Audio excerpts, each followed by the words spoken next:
kasama po natin dito si Miss Bernadette Detera at si Ginoong Anthony Urbano. So, mga 35 years ago, kayo ba nasa anong edad na ngayon? Yung unang sinasabi ni Chief? Wala pa kayo. Hindi pa namin naabutan yan, sir. So, eksakto, tama-tama. Anong in-expect nyo today? In-expect po namin, no, na syempre, eclipse po, no? Actually, marami na po kaming eclipse na nakikita, pero kakaiba po kasi yung mangyayari po tonight, no? Nagkataon nga po na blue moon, and then super moon pa siya. Ako naman, ang intention ko ngayon ay makuhanan ng litrato yung buwan natin habang siya ay pulang-pula. Mga around 9:30 PM, may dala akong telescope na mahaba at yun ay gagamitin natin para makapture yung buwan. Yun nga, no, yung range ng mga equipment, yung mga gadget na dala nyo, gaano kalayo bang abot nito talaga?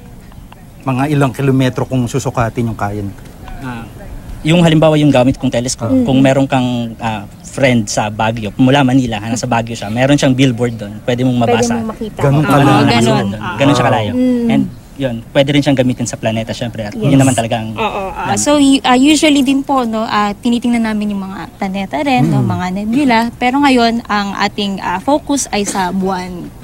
At talagang susubaybayan nyo hanggang matapos, hanggang mga 12 midnight, mga mag-alaw na. Tatapusin po natin yan, simula 6 o'clock hanggang 12, past 12 midnight. Oo, kasi syempre, as astronomy enthusiasts nga po kami, no, talagang inabangan po namin ito at matagal na naming naiplano, kumbaga, itong gabing to. At anong mensahe nyo sa mga kababayan natin na mag-aabang din sa phenomena na ito? Yung eclipse nito, hindi mo kailangan ng special equipment. Pwede mo itong makita kahit naked eye lang.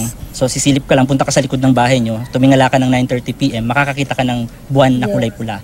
Pero kung gusto mong makita siya through a telescope, meron kaming mga telescope dito na nakadeploy, pwede nyong gamitin. Okay. Opo, so actually yun kasi yung karamihan din ng mga kaibigan ko, no, tinatanong ako, kailangan ko ba na pumunta pa dyan sa observatory para lang makita to? Sabi ko, hindi, talagang tumingin ka lang po sa langit, no? Sana lang ay wag umulan. Yun lang talaga yung namin ngayon.